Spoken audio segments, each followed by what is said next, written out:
What's going on, guys? Today we're going to be talking about the PARD SA62-35 LRF, which is what you are currently watching me through.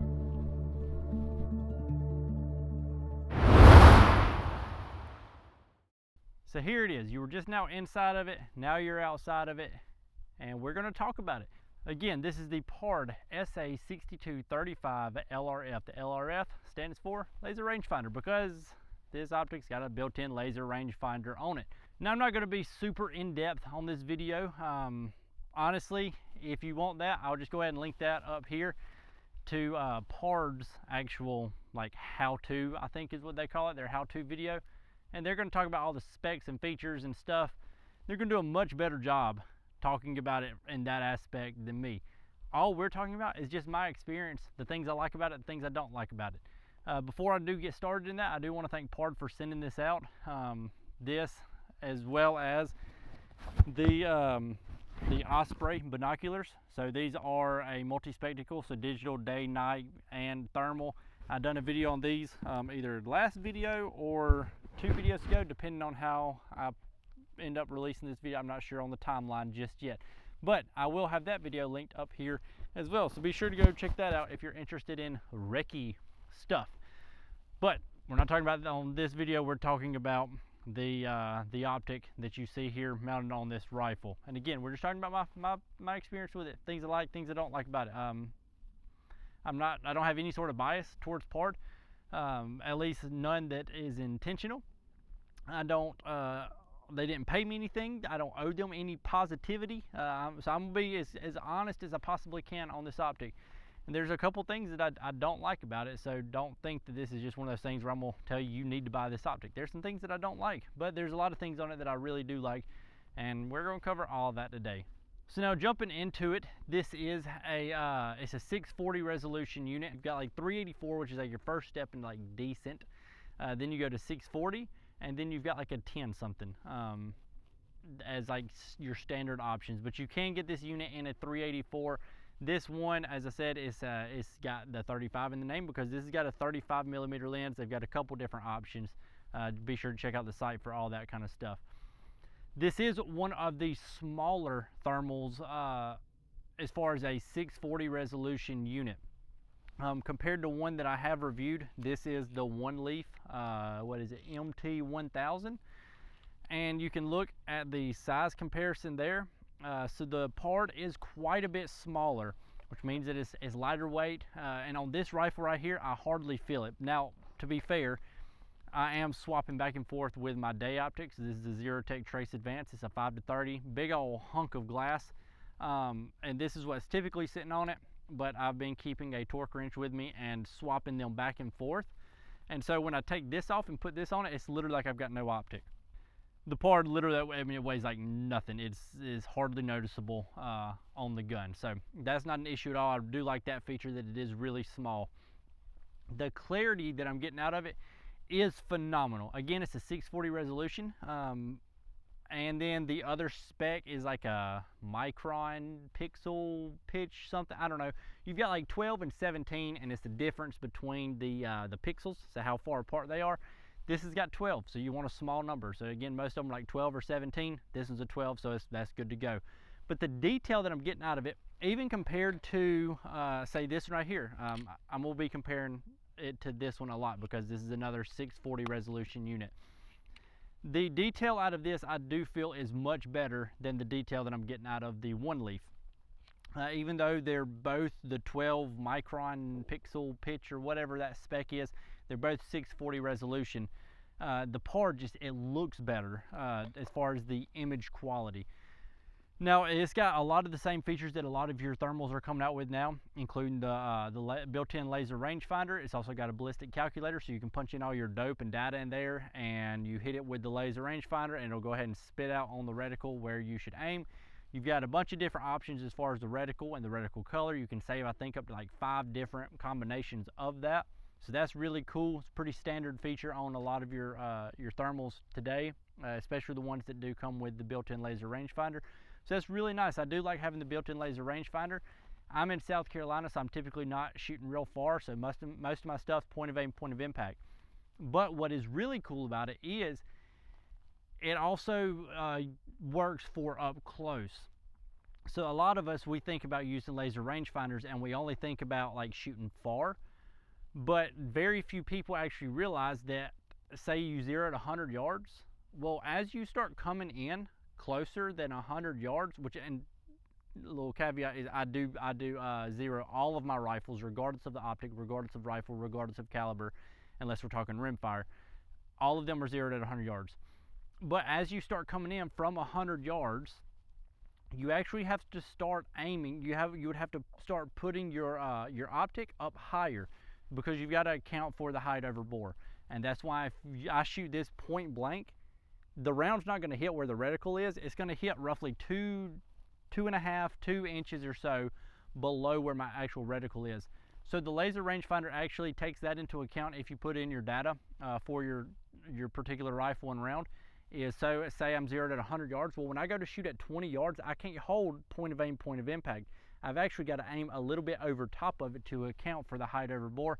And that rangefinder does take that into account, because you put in your height over bore, your velocity, all that kind of stuff, and it'll actually take that into account. So say something comes in closer than you're expecting, as soon as you hit it with that laser rangefinder, which it is constantly running this super fast to spit out the actual range, and you will get to see that in just a little bit as we start shooting through it.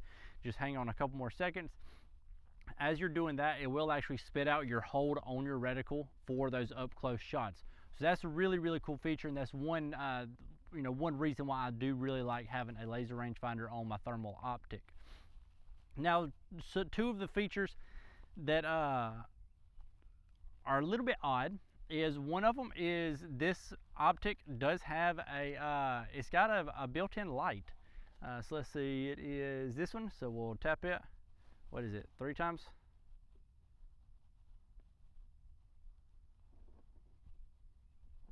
Oh, I should probably turn the optic on. All right, let's get it powered up. Yeah, so it's got a, come on, wait on it to get powered up. There we are. So it's got a built-in light. I think it's a 100 lumen light. I'm not really sure what you would use that for, so drop it in the comments if you've got a real use for that. So you do have that built-in light right on the top of the optic. Again, it's 100 lumens. It's not super bright. The thing is that you can't see this. I understand like digital night vision, having like an IR illuminator. This is thermal. It doesn't require any sort of illuminator, whether that's white or IR. It doesn't even pick it up. So that's this bit strange. It's, I guess, a redundancy, but typically I'm gonna run either a headlamp or a handheld light, or I'm gonna actually run a weapon mounted light. Again, if you've got a use for that, let me know. I would love to hear what you think the reason for that would be. And I've got a couple ideas, and I'll get into that in just a second. So aside from the light, you've also got a laser pointer. So let's see, there we are. So you can't see it right now. It's not super duper bright. Let me see, maybe I can get it there. You can see it right there. So you've got a laser pointer sitting right up here on top of the optic. Again, let me know what you think the use for that is. I've got a couple ideas. Once it gets dark, I'll come back down here and I'll film that, and we'll try to see, I'll show you what you can see at like 100 yards with the light as well as the laser pointer. All right, so through the power of prayer, much like Joshua, except instead of praying that the sun wouldn't set, we prayed that the sun would set. So we've got it dark here for a couple minutes, or maybe it's just through the magic of video editing, and it's actually 3 hours later from the time I was filming the video. But again, through the power of editing, I was able to put it in this section, and then we're going to jump back into daylight in just a second. But we're going to talk about the flashlight and the laser on here. So we're going to demonstrate the light brightness. So now we've got that turned on, and so let's see, we've got some targets down there at 100 yards. So this one right here is like 30 yards, that silhouette there. And then we've got some down there. I don't know that you'll be able to pick it up on video. The light's not super bright. Again, it's like 100 lumens. So it's more so just for like, this kind of stuff, real close distances. So again, I'm not real super sure on what the purpose of that would be, unless this is like your only gun and you chose to put a thermal on it. and now you've got to clear a house. And so it's a lot easier to clear a house with a light than thermal. Speaking of clearing a house with thermal, just enjoy these little clips right here, going through the house with thermal, and I was able to like pick up like the little bit of heat behind like the door, and then the screws pick up the different temperature holding on the doorknob, even like some of the screws for the paneling in the house, and even like above the light switches, be able to pick up the heat from, I guess, the wiring and stuff in them, or up above them. But now let's check out the laser. So turn that on. Come on. How do I get the laser on? There we go. All right, so now I got the laser on, and you can see that it is quite bright. So again, there's that like 30-yard target, and it is super bright. Even the 100-yarders. Let me open this up and actually look through so I can pick out the targets. So that's 100 yards. That's like my zero target right there. I mean, I can't see because it's pitch black, but the tree line back there is like 130 yards, and the laser is very, very visible, even on the tree line. I don't know if you can see it on there. I think you can, but also I'm picking up a lot of like noise on the monitor. But just take my word for it. The laser is super bright. So again, if this is like your only rifle and you chose to put a thermal on it, which is not a good idea, don't do that. But then you've got to, you want to shoot like up close and you don't want to clear your house with thermal. Well, I reckon you could use the laser. But again, sort of my idea for why there would be a laser on here is if I've got thermal, you don't have thermal, we're hunting together at night, then I can actually spot stuff with the thermal and then use the laser pointer to like point out, the direction that the target is. But again, that's just kind of my general thought. If you've got a different thought or a different reason on why you would have have a laser on your thermal, drop that in the comments. I don't know, again, drop that in the comments what you would use the light and the laser pointer for. I wouldn't use the laser to actually take a shot with. But now, so now that's some of the things I do like about it. It's super clear, super lightweight, super small. That's a couple of the features that do come on it. Now the things that I don't like about it, and it's really just one. There's about one feature, or not even feature, there's just one thing that I don't really like about this optic, and that is how short the eye relief is on it. I've got this mounted back as far as I can on this bolt gun, and the eye relief on it is just a hair too short, so I do have to kind of collapse my position a little bit to get a clear sight picture behind it. But now this is on a bolt gun, and if this was a dedicated, if I was running this rifle dedicated to this optic, then I would shorten the length of pull. I could remove 2 of these spacers and collapse it about an inch or an inch and a half or so, which is going to collapse my ideal length of pull, but I could get a clear sight picture. But now the transition from that argument, I reckon, is that they actually talk about in the how-to video that I've got linked at earlier in this video, is this is ideal for most AR platform rifles. And so I do think that it is more suitable for an AR style rifle and not necessarily your bolt guns. Generally you can get a little bit more collapsed on an AR. I don't like running super up close and a collapsed length of pull on a bolt gun, just since it is a manual action and I am having to manually work that action. The closer I get in, the more uncomfortable it gets. So I do want to run a proper length of pull on my bolt guns, whereas on an AR I can afford to collapse that just a little bit. And generally you've got the rail is going to run further back on the rifle, so you're going to be able to get that closer in length of pull on a gas gun.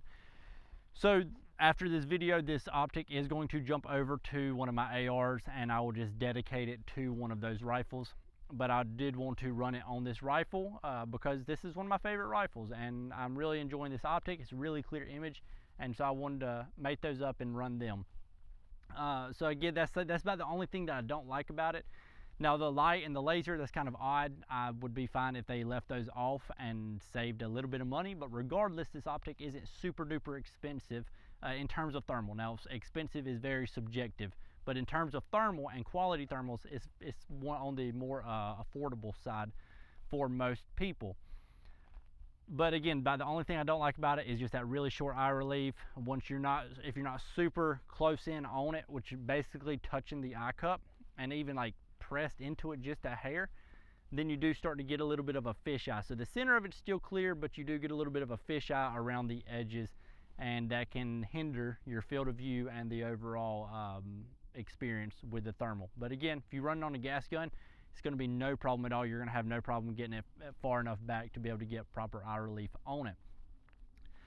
With that being said, let's go ahead and I will show you some more through it. We'll jump from this camera on into the actual optic itself so that we can look at some of the color palettes and take a couple shots. And from there, we'll close out the video. Now, as I'm loading up the magazine, I'm sure some of you are curious about the rifle itself and why I don't want to spend too much time, because that's not what the video is about. I have done a video on this rifle, and I'll have that linked up top as well. But this is a rifle that Kelbley's custom rifles they built for me. So it's the Kelbley Prometheus Action. It's chambered in 308. The barrel is from Preferred Barrels. It is a 20-inch 1-in-10 twist, medium Palma contour with the spiral fluted, and that is Cerakoted FDE. The chassis is the XLR Element in the VA multicam, and that does have the folding toolless adjustable stock with the bag rider. The suppressor I'm running on it is the Rugged Alaskan 360. It's a 36 caliber can. It's one of my favorite suppressors. The trigger that I have in it that Kelbley's put in it for me is the Vixen Andy Tac Sport Pro, I believe. It's coming in right at about 1 pound break. It's really, really lightweight, really crisp, really precise. It's definitely not for everybody. It's very, very light. So you do need to make sure that you've got really good trigger control and trigger finger awareness. And then the tripod that it's sitting on is the Two Vets QDT. I think this is the V2, but it was Cerakoted by Redbeard Gunworks. So it's got this cool camo pattern on it. But again, I figured as I was loading up the magazine, I figured somebody was curious about the rifle because it's a very good looking rifle. So that's all the details to that. But again, I will have the video linked up here, up right there. I'll have it linked right there so you can go watch that video, get a little bit more info on the rifle itself. All right, so let's go ahead and look at a couple of the color palettes. As you can see, the rangefinder, these are all confirmed distances, so I do know that it's accurate. So that little popper right there is, or that mini ADAP from TA Targets, that is 90 yards. Let's see, we'll come over here, again, 91 yards, 66 yards, 26 yards. And so, like I said, I do know that all these are confirmed distances, so everything is accurate, and I can confirm that the rangefinder is reading out accurate distances. Let's go ahead and look at a couple of the color palettes. So this is White Hot, and then here's what's called Sky. This right here is called Edge. It's one of my favorites, and it's unique to PARD, I do believe. You can see that it just kind of outlines everything, and it makes it really, really easy, especially when you're inside like a forest and you're needing to pick up moving animals and stuff like that. It is really, really nice. It is super quick to pick up that stuff. We've got Black Hot right here. So as you can see from the edge to the Black Hot, we do start to lose a little bit of the detail, and like this target right here is a little bit hard to see if you don't know that it's there. Here's Red Hot. No, I don't have anything that's out here super hot. It's a cold day, and it's been cold all day, so the steel is cold. Here's Indigo Hot, and you can see that we do pick up a little bit of detail there, and then we're back to White Hot. But I think that for today, I'm actually going to be shooting with this Edge, just because that does look so good, and it's really fun to use. Okay, so let's go ahead and we'll take a shot. We'll start, we'll see if we can hit this mini ADAP down there. All right, so that is a hit right there. Hit another one.